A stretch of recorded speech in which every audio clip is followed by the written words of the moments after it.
Je devrais arrêter d'y penser, arrêter de me prendre la tête. De toute façon t'es plus dans ma vie et puis j'ai plus trop de temps à perdre. Je me dis ça tous les jours, mais c'est plus fort que moi. Je vais toucher toutes sortes de bois en espérant que tu sortes de moi. Oui je sais j'abuse, elle a changé de puce, mais j'ai gardé son numé, j'ai même laissé ma puce. Putain je me fais trop tiep, mais faut pas que je me mente. Tu prends trop de place dedans, c'est pour ça que je prends la grosse tête. J'ai même mis quelques posters de nous deux sur les murs de ma chambre.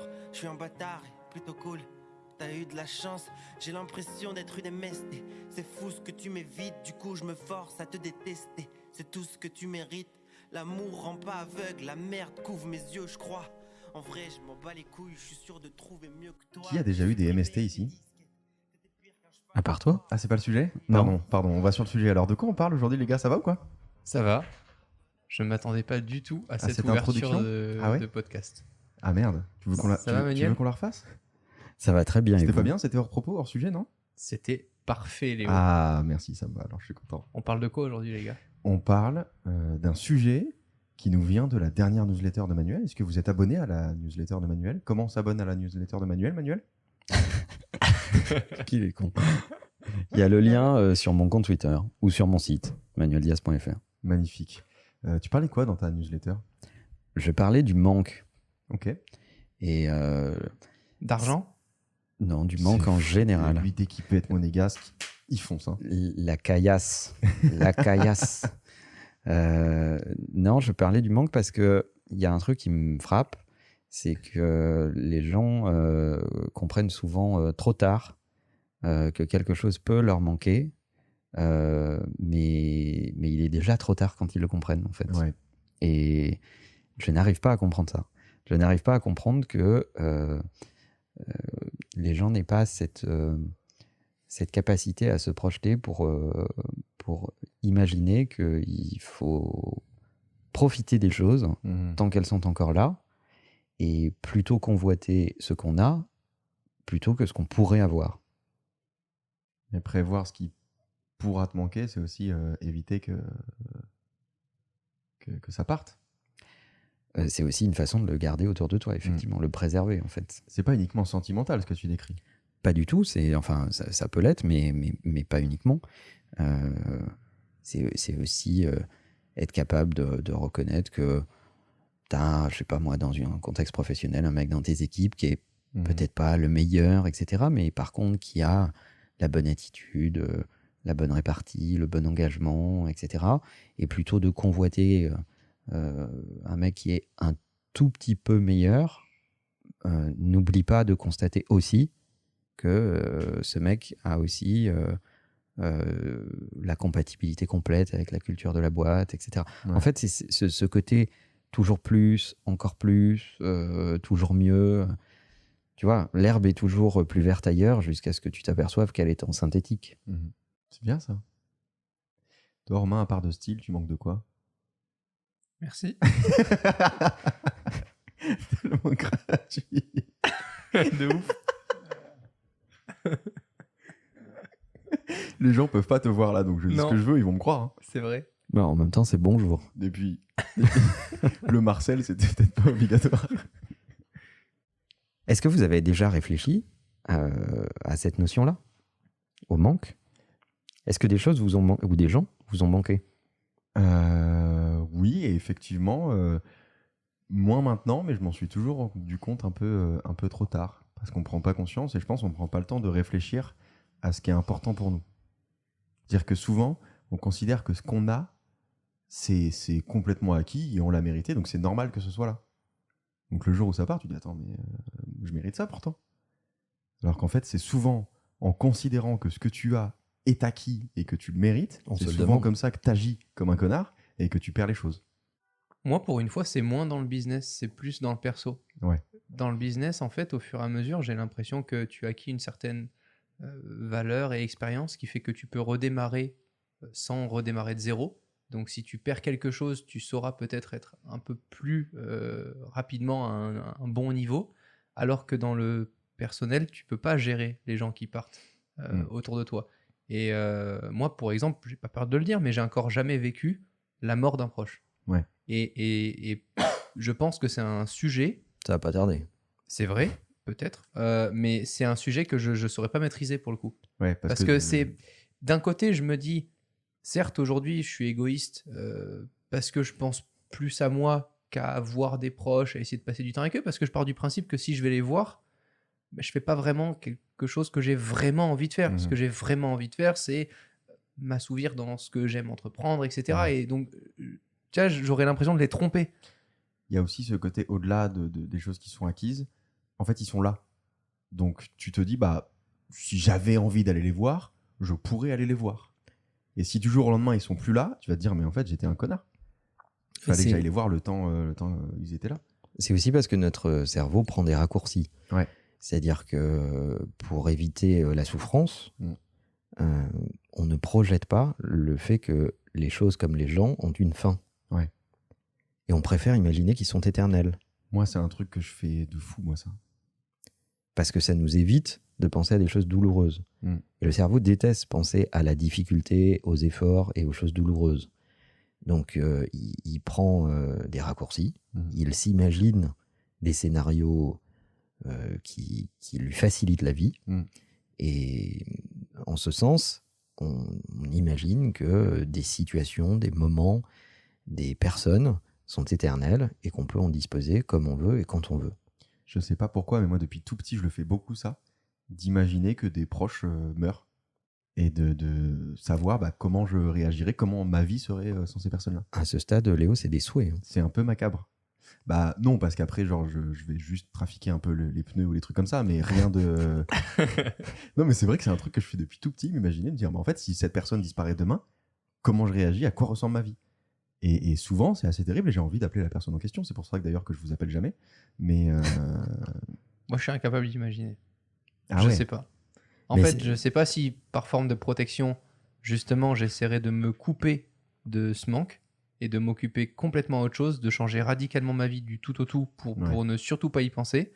Ou au contraire, si je serais capable, parce que, je sais pas, d'un côté, ouais, il y aura des trucs où je suis très humain, et d'un autre côté, je suis tellement pragmatique que je me dirais, bon, c'est un fait, quoi. Genre, mais c'est horrible, hein. Enfin, je suis désolé d'avance de ce podcast-là, mais ce sujet va forcément vous permettre de nous connaître peut-être un petit peu mieux sur certains points. C'est hyper intéressant parce que je pense qu'il y a des gens qui vont se reconnaître dans ce que tu dis, dans ce que je dis et dans ce que dit Manuel. Il y a un truc qui est marrant, c'est que c'est quelque chose qu'on fait beaucoup plus se projeter vers quelque chose, un destin macabre. C'est un truc qu'on fait beaucoup plus avec les animaux. De se dire, mon chat, faut que j'en profite parce qu'il n'est pas éternel. Parce que c'est beaucoup plus proche et c'est beaucoup plus mesuré. On se dit, en fait, en général, c'est 15 ans, ce sera pas plus. Donc c'est un truc sur lequel on se projette beaucoup plus, de se dire faut que j'en profite parce que c'est une durée de vie assez limitée, quoi. D'ailleurs, je me casse parce que je vais rejoindre le mien. Qui m'attend. Non, mais aussi beaucoup de gens considèrent que le fait de penser ne serait-ce qu'à cette question, au fait que quelqu'un puisse te manquer ou quelque chose puisse te manquer, est une faiblesse. Ouais. Et on a beaucoup d'orgueil encodé en nous. On nous apprend que la faiblesse c'est mal, que il faut l'éviter, il faut être fort, etc., etc. Et on nous apprend pas à explorer cela. Et je pense que c'est intéressant d'être capable de mobiliser un schéma mental dans lequel, comme tu le disais à l'instant sur ce que tu t'imaginais quand tu étais petit, tu te projettes dans une situation où ces personnes sont plus là, où tu ne profites plus de ce lieu, où tu ne profites plus de l'environnement qui est autour de toi.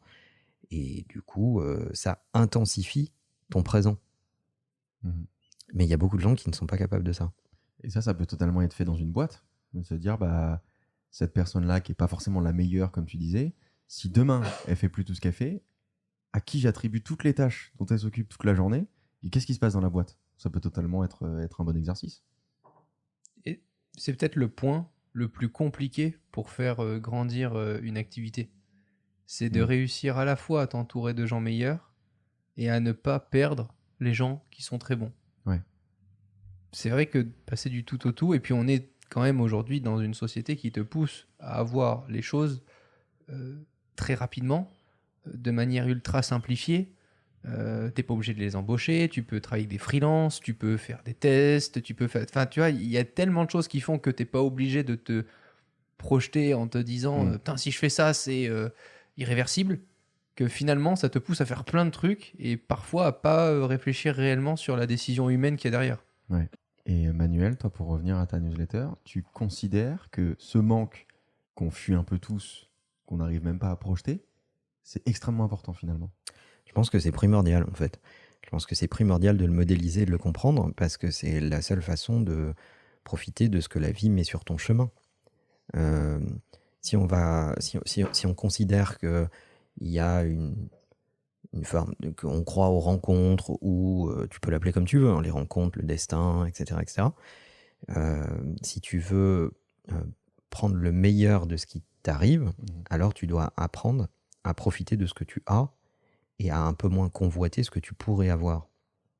Mais c'est lié au mécanisme psychologique qui sous-tend à tout ça. Le mécanisme psychologique qui sous-tend à tout ça, c'est pour que quelque chose nous manque, il faut qu'on en ait envie. Il faut qu'on le désire. Ouais. Quelque chose ou quelqu'un. Et en même temps, on ne peut désirer quelque chose ou quelqu'un que si on l'aime. Oui. Ok ? Mais à partir du moment où tu disposes de quelque chose ou de quelqu'un, il ne te manque plus. Donc tu ne l'aimes plus. Ok. Et donc le truc est buggé. Ok. On a encodé en nous une espèce de portion de logiciel qui est buggée. On convoite ce que l'on n'a pas, ça attise notre désir, c'est ce qu'on veut obtenir. Ça peut être un poste, un job, Même une un fonction produit. dans une boîte, un produit, etc., etc. T'en as envie, et puis quand tu l'as, l'envie s'évapore. Et au final, on est beaucoup plus attiré par ce que l'on désirait au moment où on ne l'avait pas, plutôt que ce dont on dispose au moment où on l'a, puisqu'au moment où on l'obtient, le désir s'évapore. Et quand on ne l'a plus, quand on le perd, le désir revient. En fait, le désir s'évapore à partir du moment où cette personne ou cet objet est toujours disponible, entre guillemets. Mais à partir du moment où cet objet est irrémédiablement indisponible, ne reviendra plus jamais, là, le manque se réactive. Là, c'est terrible. Ouais. C'est dingue. Donc, en fait, ce que tu nous dis, c'est qu'on est fucked up, en fait. Alors ça, c'est la pensée de Platon. D'accord, ok. Et effectivement... pas très optimiste. Il nous explique, bon, on est 4 siècles avant Jésus-Christ, hein, quand même, mais on n'a pas fait mieux depuis. Il nous explique qu'on a ce mécanisme un peu vicié à l'intérieur de nous, et ne serait-ce qu'en prendre conscience nous permet de nous corriger. Est-ce que vous, du coup, les gars, vous avez pour habitude de surconsommer quelque chose que vous venez d'avoir parce que vous l'avez convoité pendant très longtemps, ou au contraire, est-ce que quand vous avez quelque chose que vous avez convoité pendant très longtemps, vous avez cette intelligence, si je puis dire, de se mettre de vraies barrières? On peut parler de couple, on peut parler de produits, tu vois. Quand tu as attendu exactement. énormément l'album d'un artiste et qui sort, comment vous gérez ça? Est-ce que tu vas l'écouter en boucle pendant 6 mois jusqu'à t'en dégoûter? Ou alors est-ce que tu vas préserver un petit peu? Moi, ça dépend. Il y a des sons, typiquement Note pour trop tard, que j'ai écouté que très peu. J'ai dû l'écouter une quinzaine de fois dans ma vie maximum, parce que je considère que c'est un truc exceptionnel et il faut vraiment que je le conserve et que ce soit pour des moments qui le méritent. C'est ouf. Toi, Manuel? Moi, j'essaye juste de profiter des instants qui sont là. Et voilà. J'essaye de ne pas les surconsommer, d'avoir conscience de ce qui se passe et de pas trop me projeter dans qu'est-ce qui va se passer. Alors, j'ai une grande conscience du côté éphémère des choses et des gens. Ça fait partie de mon équation intellectuelle, j'ai pas de problème avec ça. J'ai vu trop de situations s'évaporer et de gens s'évaporer aussi pour me dire qu'ils sont éternels. Mais j'essaie juste de profiter un maximum de l'instant. De l'instant présent. Mais quand tu tombes amoureux de quelque chose ou fan d'un produit que tu viens de recevoir ou amoureux de quelqu'un, est-ce que pour autant tu chamboules pas un peu ta vie pour profiter très rapidement des instants que tu estimes à ce moment-là Bah, magique? On a tous tendance à le faire, mais l'enjeu, c'est justement de réguler ça. C'est le plus compliqué.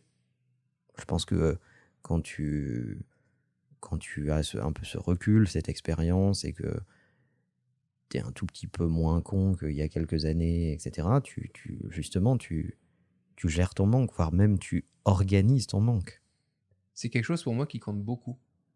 J'ai pas mal de passions, j'ai plein de choses qui peuvent m'éclater, et j'essaie justement parfois de créer ce manque-là en me disant tiens, là aujourd'hui tu peux le faire, mais tu vas te forcer à faire autre chose parce que tu sais que dans une semaine, quand tu vas pouvoir faire ça sera encore plus décuplé.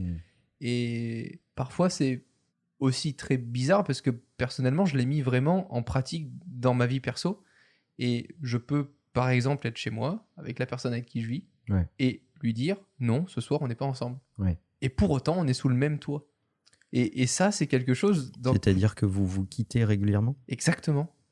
Mais pour moi, c'est Il me semble super bien. important. C'est la recette du bonheur. C'est super important pour moi. Je peux pas rentrer à chaque fois chez moi en me disant tiens, si je veux, je l'ai sous la main. Oh, on peut passer une soirée ensemble, on peut discuter. Non, j'ai envie de sentir que quand on passe un moment ensemble, c'est parce qu'on l'a vraiment décidé. On le subit pas par automatisme. Ça, pour moi, c'est super important. Mais c'est exactement la même chose, comme on le disait dans plein d'autres contextes. Du coup, les gars, je propose qu'on se voit qu'en semaine B, afin qu'on se manque un petit peu tous. Qu'en semaine quoi ? En semaine B. D'accord. On va faire semaine A, semaine B, parce que moi, je n'arrête plus de vous voir tous les jours, en fait. Et moi, dans le boulot, réellement, quand je suis sur Monaco, ça me manque de pas être là avec vous et autres. Et quand je suis là avec vous, d'un autre côté, je me dis... Et c'est toujours ce truc-là de vouloir à chaque fois chercher ce que t'as pas au moment T. C'est ce qui est insupportable, je trouve. Je racontais mon anecdote d'Orelsan tout à l'heure, mais moi, je suis très extrémiste quand même, habituellement. C'est-à-dire que quand je suis fan d'un truc, d'un coup, je peux me buter à ça pendant 2 mois sans aucun problème. Là, récemment, j'ai découvert une chaîne de ping-pong sur YouTube. Je regarde que ça. Dans mon algorithme me propose que ça parce qu'il sait que je regarde que ça. Bienvenue sur Take Out et je vous présente Léo. Voilà, donc, mais ça, je sais que ça vient de mon père, qui lui aussi est très extrême dès qu'il découvre un truc. Une fois, il s'est inscrit à la salle. Voilà, je balance, papa, pardon. Une fois, il s'est inscrit à la salle. Il y est allé une fois. On lui a dit respecte ce programme. Il a dit non, je vais tout faire. Il a testé toutes les machines. Le lendemain, il pouvait même plus lever son bras pour fumer une clope. Voilà, mon éducation est basée là-dessus. Il n'est jamais retourné à la salle. Pardon, papa. D'où ton amour du sport, Léo. D'où mon amour du sport, mais très hop. C'est fugace. Un jour dans l'année, hop, je fais une séance de HIIT, je vomis et après à l'année prochaine. Ça, c'est quand même quelque chose qui est plutôt généralisé dans ce que je peux observer autour de nous, avec beaucoup d'autres jeunes. On a tellement accès à des activités, à des passions facilement, à divers sujets, que souvent, on ne prend pas le temps de réellement travailler un sujet. On en teste plein. Enfin, moi, je vois par exemple plein d'enfants autour de moi qui font le piano le mercredi, le tennis le jeudi, le ski le week-end. Et finalement, ils arrivent à 12-13 ans, ils savent rien faire. Ils savent faire plein de trucs, ils ont touché à tout, mais ils sont excellents dans rien. Ouais, mais tu fais ça jusqu'à ce que tu trouves. Mais il y en a qui trouvent jamais. Il y en a qui trouvent jamais, mais au moins ils cherchent. Moi, je vais vous jeter une phrase pour savoir ce qu'elle vous inspire. Vas-y. Qu'une personne vous manque est moins grave que de ne manquer à personne. Oui, c'est vrai. Attention, Romain, process. On est des êtres sociaux, donc oui. C'est plus important de savoir... La question, c'est pas oui ou non, c'est qu'est-ce que ça vous inspire. Oui. Ah, c'est court.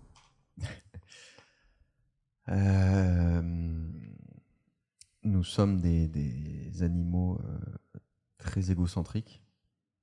C'est-à-dire qu'il y a une étude qui a démontré que notre mot préféré, c'est notre prénom. Surtout les youtubeurs. Surtout les youtubeurs.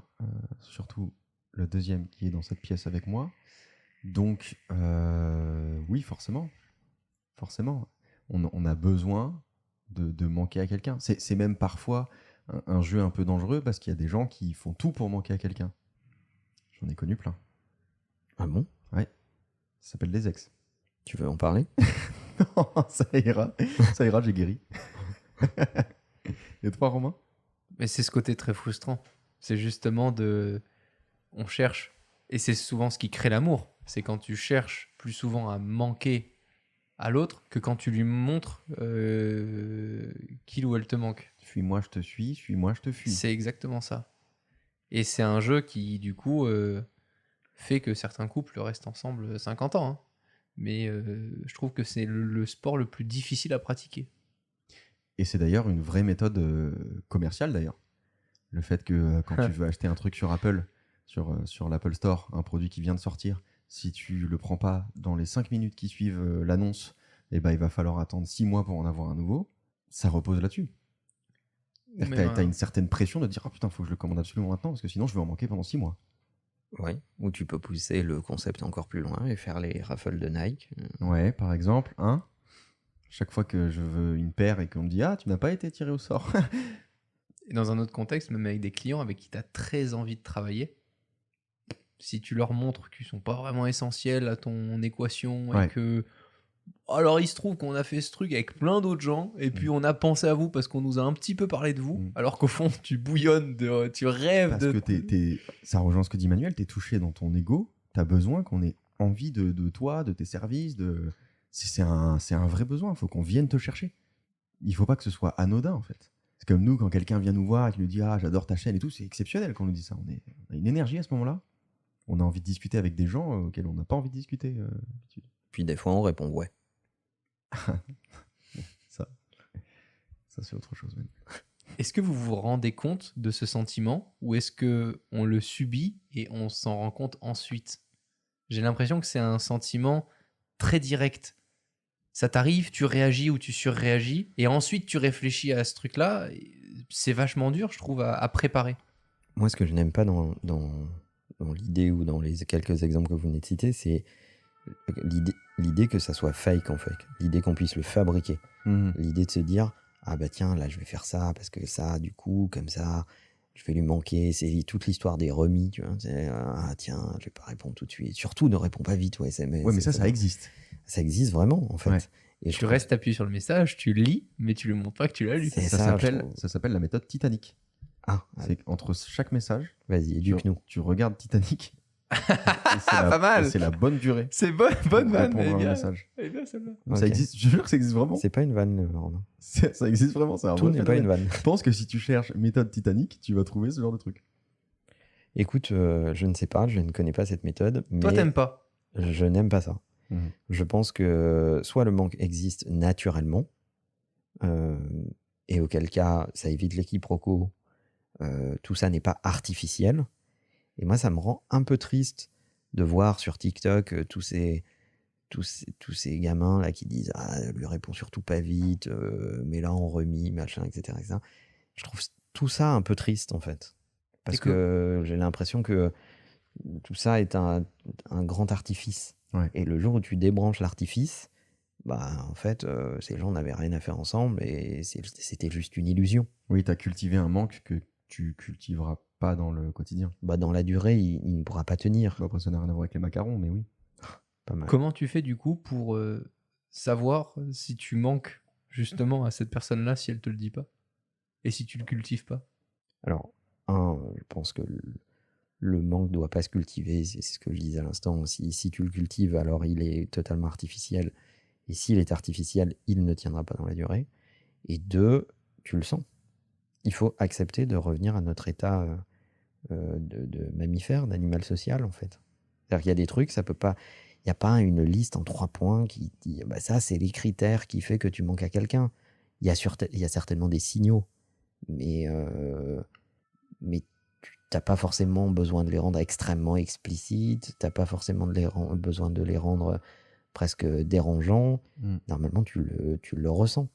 Moi, j'avoue que cultiver le manque, ça fait partie de ma méthode de drague. De ouf. C'est même un pilier hyper important.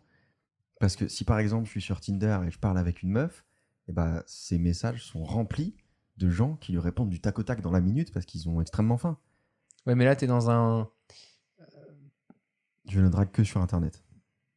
Comment ça? Ben, je ne sors jamais de chez moi déjà, sauf pour venir au bureau. Donc je ne drague que sur Internet. Je sais ce que tu allais dire. T'allais dire quoi? T'es dans un usage précis, tu connais pas encore la personne, Oui. tu l'as jamais abordée, tu sais pas comment elle réagit, donc tu adoptes un comportement qui peut marcher au global. Mais ça, c'est intéressant. Du coup, est-ce que c'est pas un phénomène qui est arrivé avec Internet? Ah ben, Ce côté de cultiver le manque. de toute façon, aujourd'hui, laisser du temps à une personne avant de lui répondre et autres, forcément, c'est pas dans son habitude, puisque on a l'habitude d'avoir une information très rapidement. Donc c'est encore plus choquant qu'à l'époque. À l'époque, tu pouvais attendre une journée entière avant qu'on te réponde. Logique, la personne travaillait toute la journée, elle n'avait pas le téléphone portable, bah, il t'appelait le soir quand il voyait qu'il y avait le téléphone qui avait sonné le matin. Aujourd'hui, c'est impossible d'imaginer ça.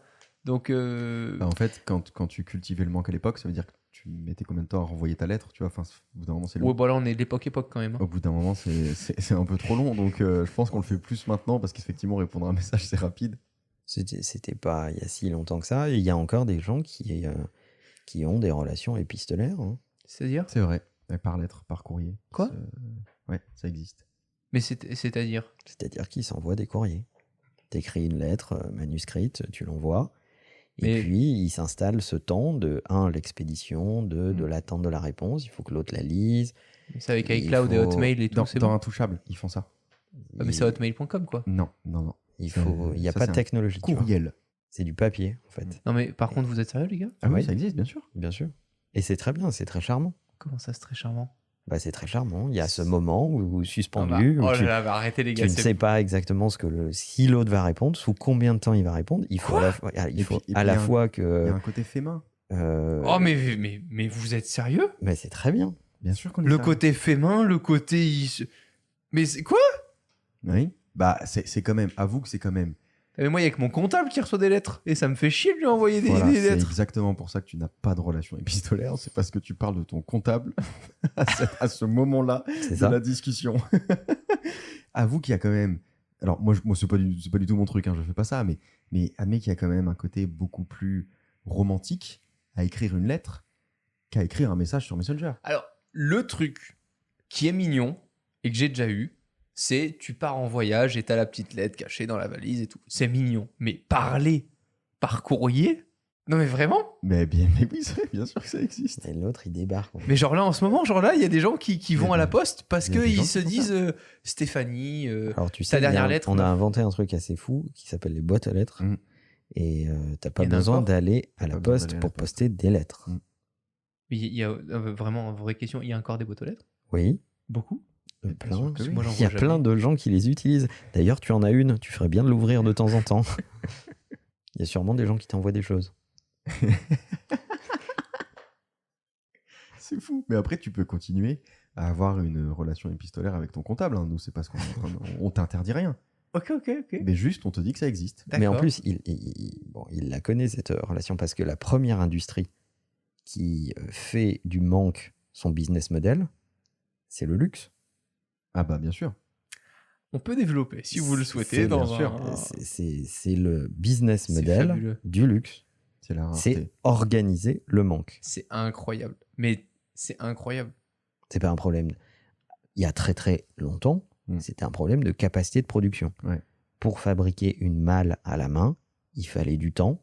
On avait très peu d'artisans qualifiés et ça prenait beaucoup de temps. Donc entre le moment où tu commandais ta malle, le moment où tu la recevais, il se passait beaucoup de temps. Aujourd'hui, l'industrie du luxe organise cette rareté et ce temps.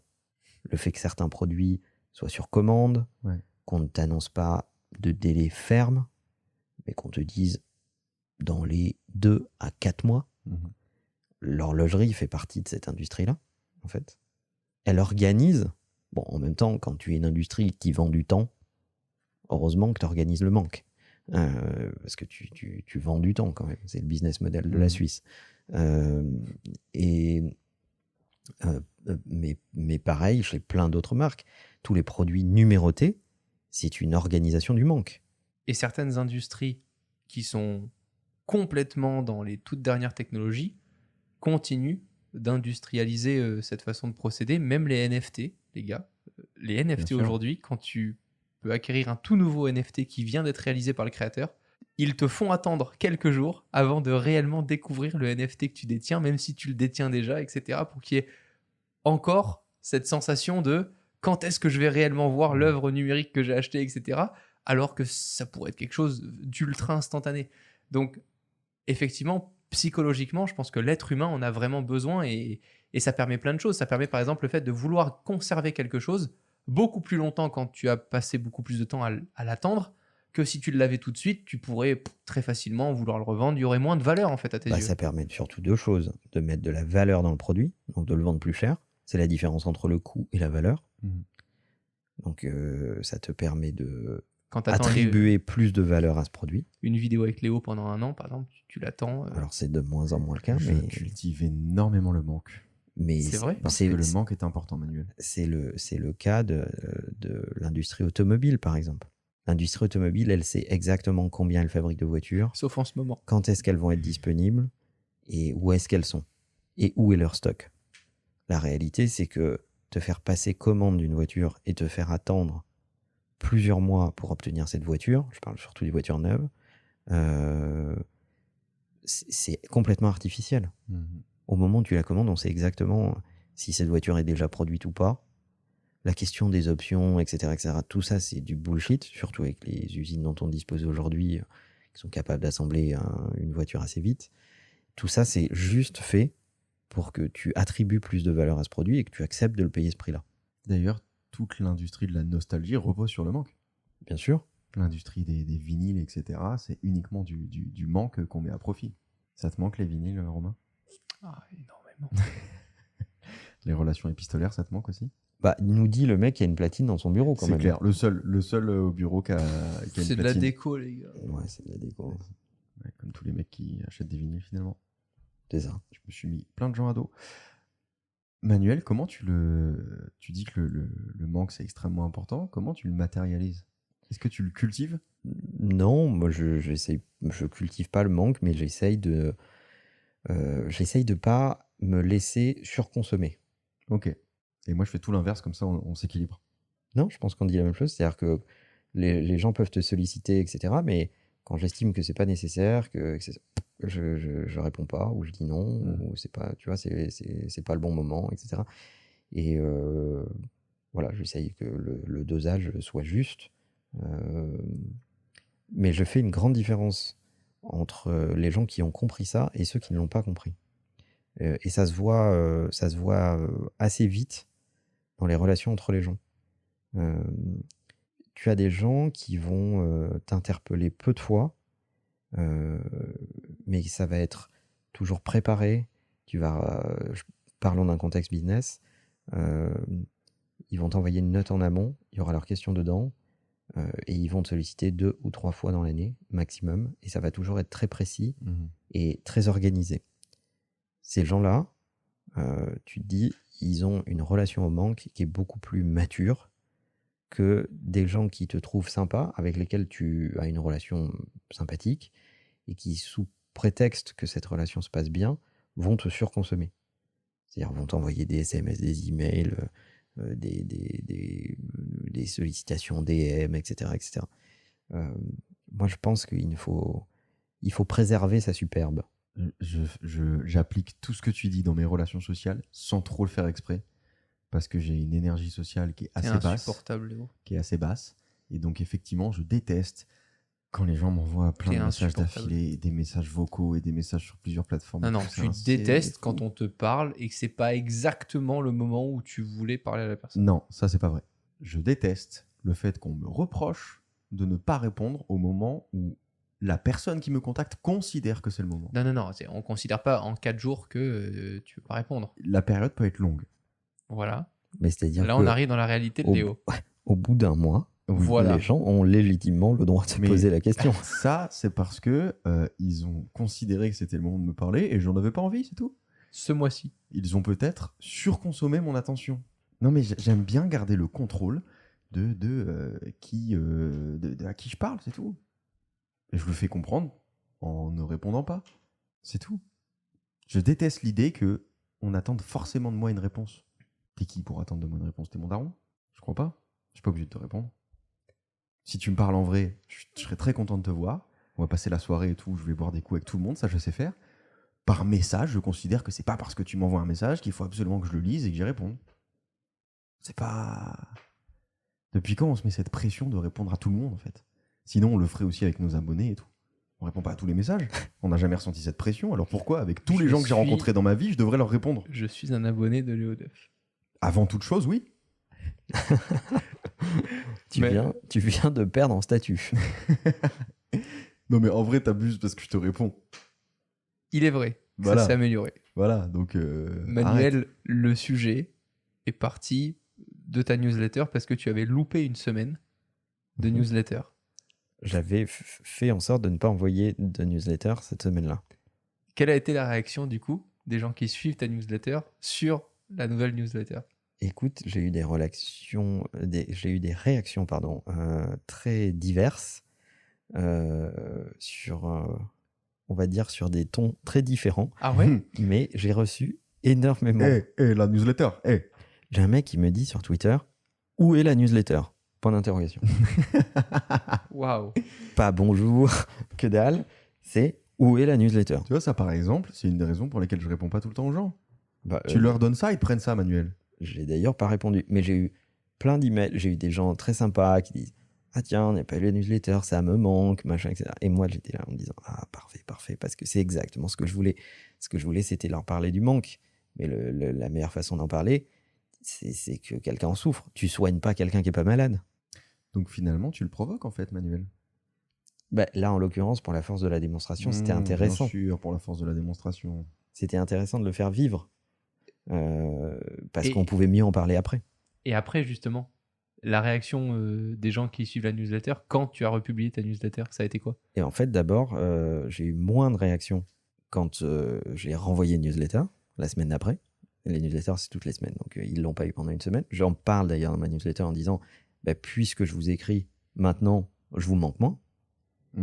Et ça s'est vérifié, puisque la semaine où j'envoie pas de newsletter, je reçois des milliers vraiment d'emails pour dire en gros pourquoi on n'a pas de newsletter sur différents tons. Et la semaine où j'envoie une newsletter, j'ai plutôt des centaines de réactions qui commentent la newsletter ou qui posent des questions ou autres, mais c'est pas du tout le même volume. Ça c'est fou parce que les gens te disent tu me manques, mais pas tu m'as manqué.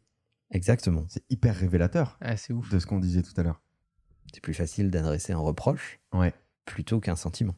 Oui, puis il y a une sorte de détresse dans le fait de dire tu me manques. Alors que tu m'as manqué, t'es plus en position de force. Dire ça y est, c'est acquis de nouveau. Moi, je pense que cette notion-là est essentielle pour mieux se connaître, mieux connaître son rapport au monde qui nous entoure, aux autres, à ce qui nous est indispensable, cesser de convoiter ce qu'on n'a pas et profiter de ce qu'on a. Je trouve ça idéaliste quand même. C'est pas vraiment idéaliste, c'est juste être conscient de son environnement. Je crois que je vais prendre une année sabbatique et partir quelque part au Pérou. Je reviens dans un an et on voit si vous m'avez manqué. Alors, quelque part au Pérou, c'est quand même... Et du coup, tu profites pas de ce que t'as? Si, je vais profiter du Pérou. Ouais, mais tu convoites quelque chose que t'as pas. Écoute, laisse-moi prendre... J'ai pas envie de bosser, laisse-moi prendre mon année sabbatique. Moi, ce que je trouve le plus fascinant, c'est le paradoxe qu'il y a chez les gens, puisque, en général, on ne comprend que les choses nous manquent que lorsqu'on n'en dispose plus. C'est complètement con comme raisonnement. Oui, mais c'est ce que tu disais tout à l'heure. Si on se projette pas... Ah ouais, mais non, même ça, en fait. Si on se projette sur le manque, ça veut dire que on fait en sorte que les choses nous manquent. Et qu'on l'aime déjà plus, en fait. Donc, en fait, ça répond même pas à ta question. Ouais. Voilà. Donc, à partir du moment où on se projette, on crée déjà un manque. Donc, ça n'explique pas pourquoi on attend que les choses nous manquent. C'est pour ça que tu disais que c'était pas sincère. Et que quand c'est pas sincère, en fait, on n'a pas ce sentiment à ce moment-là qui fait qu'on comprend ce manque. Et en fait, j'ai un scoop pour vous, c'est qu'on a tous un côté schizophrène. Ah, je pensais que tu allais dire on est complètement con. Oui, mais c'est un peu ce que je veux dire de façon plus polie. Ok, j'avais une question. Est-ce que les choses qui nous manquent sincèrement, ou est-ce que c'est le fait qu'elles nous manquent qui fait qu'elles nous manquent? Ah, mais ça, c'est très intéressant. Est-ce que c'est le côté égocentrique qui fait ok, je n'ai plus ce truc-là, Donc par principe. qui fait qu'on crée le manque, ou alors est-ce que vraiment ça nous manque? Alors, moi, je poserais la question différemment, mais c'est à peu près la même. Mais Ouais. ça va permettre aux gens de se projeter. Est-ce que c'est cette personne qui te manque ou est-ce que c'est ce que cette personne t'a apporté Ouais. qui te manque? Ouais. C'est-à-dire, est-ce que tu vois les gens comme un support à des idées, des solutions, de la contribution, des opportunités, du progrès, Mhm. ou est-ce que tu les aimes sincèrement pour ce qu'ils sont? Ouais. Est-ce que ce qu'ils font est plus important que ce qu'ils sont? Mhm. Et en fait, là est l'enjeu. Et souvent, Parce que tu pourras te passer, attends, j'arrive dans une seconde, Romain. Tu pourras te passer de ce qu'ils font et trouver un substitut, Ouais. mais tu ne pourras pas trouver de substitut à ce qu'ils sont, Mhm. qui est beaucoup plus unique. et ce que j'observe généralement, c'est que dans les relations humaines, c'est souvent des relations qui nous rassurent. Donc à un moment, on se pose plus vraiment la question de si la personne on l'apprécie pour ce qu'elle est, etc. C'est juste qu'on apprécie être avec une personne qui nous rassure. Et vu qu'on a un caractère qui a besoin souvent d'être rassuré, conforté, Ou bah, qui c'est- nous inspire. Exactement. Bah, en fait, parfois, c'est plus ça qui vient à te manquer quand tu arrêtes une relation que cette personne finalement qui te manque. C'est pour ça que je choquais parfois beaucoup de gens quand je pouvais comparer une activité business avec une relation. Plus personne n'est choqué par ça. Hein, Voilà, d'habitude. Bon, maintenant, parce on que te connaît, hein. je partais du principe que Il y a des gens sur Twitter qui disent qu'ils t'aiment autant qu'ils te détestent, hein. tu pourrais être avec n'importe qui sur Terre, du moment où il t'apporte ce que tu cherches, finalement la personne compte moins que ce qu'elle peut t'apporter. Alors qu'une activité que tu as montée tout seul, qui est dans un secteur que tu as construit, etc., bah, elle est difficilement remplaçable. C'est pour ça que souvent je choquais les gens qui me disaient « Oui, mais tu travailles beaucoup, tu n'as pas de relation, machin, etc. » Mais je partais du principe que pour moi, mon travail comptait plus parce qu'il était plus rare à trouver et à reproduire qu'une relation que je pouvais avoir où du moment où je trouve les qualités dans une autre personne, bah, ça pouvait finalement me combler. Moi, souvent, je fais faire un exercice aux gens qui est assez pervers Ah, on veut pas, non, Manuel, t'étales pas là-dessus. sur l'histoire du manque. J'aime bien faire réfléchir les gens sur leur relation idéale. Mhm. En leur disant, bon, voilà, c'est ton mec ou ta meuf idéale, c'est quoi en fait? Puis là, souvent, tu as une description Incroyable. assez précise, Ouais. etc. Ah ouais, les gens savent. Il y en a pas mal. Enfin, après, tu as les pudiques, tu as les poètes, tu as tout ça là qui te disent, ah non, mais c'est pas ça qui compte. Ou souvent ils te partagent leurs fantasmes. Mais alors ça, c'est vraiment un cercle de personnes assez restreint qui fréquentent des lieux sur Non club de membres. Ça, c'est des Mais, gens- Mais t'as c'est- toujours ça, le c'est ta pote qui vie te dit privée, Romain. ah elle c'est la meuf de mes rêves machin et en fait ça ressemble pas du tout avec la personne avec qui il est, Bref, quoi. revenons à notre sujet. Donc, tu fais projeter ça. Mhm. Et ensuite, tu laisses les gens évoluer et tu les vois rencontrer d'autres personnes et tu vas observer ce qu'il va se passer quand ils s'entendent très bien avec quelqu'un Mhm. qui ne présente pas Du tout les critères. du tout les critères et les atours qui t'ont mentionnés. Et donc là, qu'est-ce qui se passe? Ils sont dans une situation de manque. Ouais. Il leur manque les gros seins, Ah oui, quand les même. cheveux longs, les machins, les trucs, enfin tous les Ah oui, critères à la comment con. C'était précis, Tu la vois. description. Bah, c'est ce qu'on entend en Mm. général. Et là, tu te rends compte qu'ils s'en accommodent parfaitement. Pourquoi? Parce qu'à un moment, ce qu'est cette personne, ce qu'elle est réellement, comble ce qui leur manque. Mhm. Et ça, dans ces situations-là, ils arrivent à le comprendre. Et dans plein d'autres situations, ils n'arrivent pas à le comprendre. L'idéal ne se présente pas toujours sous la forme où on l'a imaginé. Est-ce que c'est même pas souvent l'inverse? C'est-à-dire, Bah, souvent, j'ai l'impression qu'on a des critères qui en sont pas réellement et on s'intéresse jamais vraiment aux personnes qui représentent ces critères-là.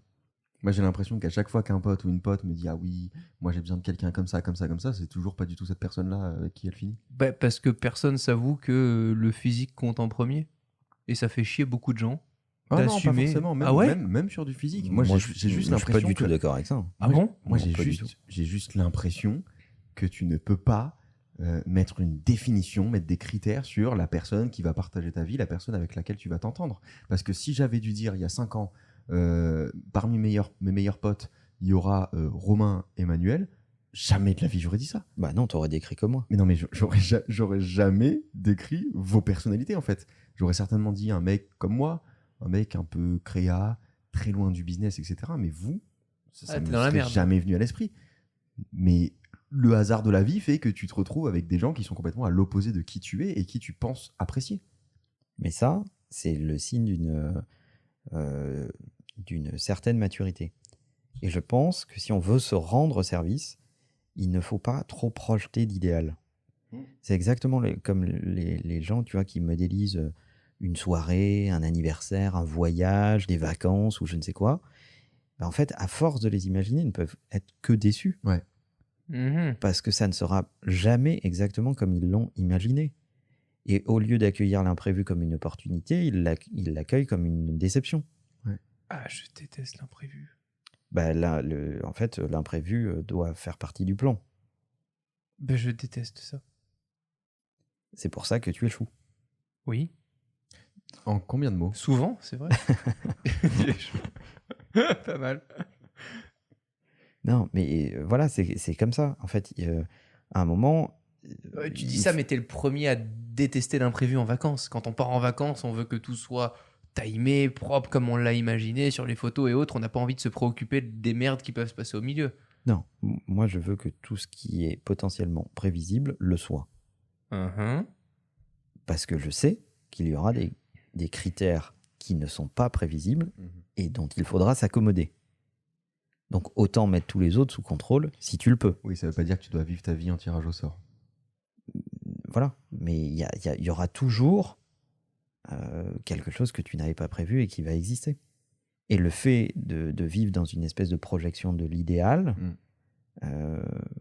pose un problème. Parce que c'est une usine à fabriquer de la déception. Ouais. Moi, je me souviens quand j'étais plus jeune, il y a un moment, je sais pas si on a tous eu la même chose, mais bon, je vais le raconter. Il y a un moment où tu te dis, mais moi, je préfère les brunes, les blondes ou les rousses. C'est complètement con. Et je me suis vraiment dit plus petit, moi, je suis plutôt sur les brunes, je pense. Ah, tu t'es dit ça, toi? Mais c'est vraiment un critère capillaire. Oui. Ça n'a aucun sens de faire Et moi, ce genre je de suis truc. pas du tout d'accord là-dessus. Hein. Alors que tu ne sors qu'avec des chauves.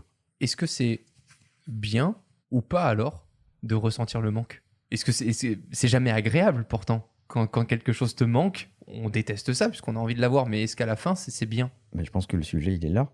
Le sujet, il est sur est-ce que c'est agréable ou est-ce que c'est pas agréable? Moi, je pense qu'on ne s'élève pas le cul dans le beurre. Ça marche pas comme ça. Et à force de mettre les gens dans des situations favorables, agréables, de confort, où on réunit tous les critères pour que tout se passe bien, que la réussite soit là, qu'on met les petits plats dans les grands pour toutes les occasions, etc., etc. On n'éduque pas les gens à l'adversité.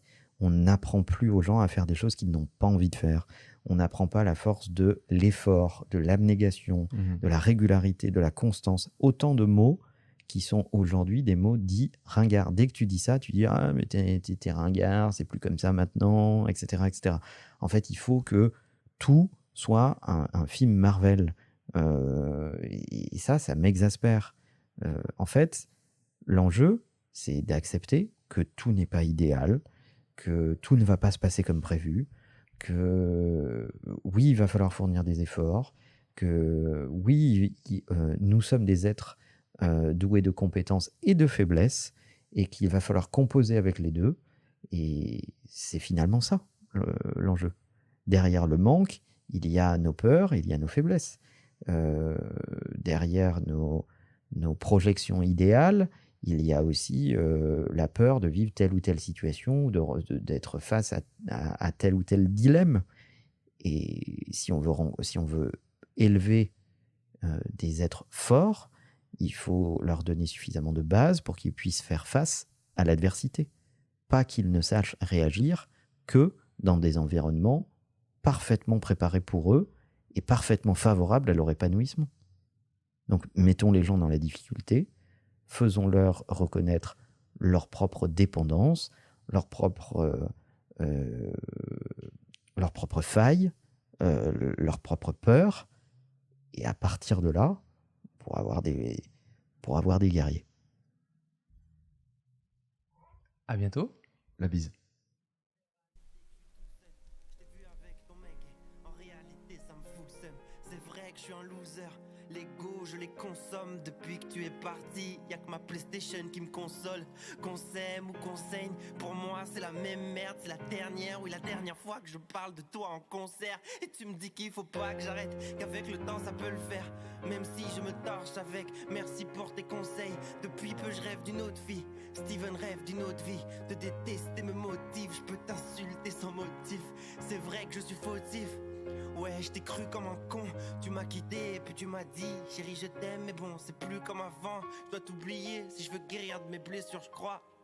T'étais ma drogue, j'ai tiré un trait sur toi. Je dois t'avouer que t'es l'une des filles que j'estimais le plus. Mais c'est triste, je te fixe, je te le dis chérie, t'existes.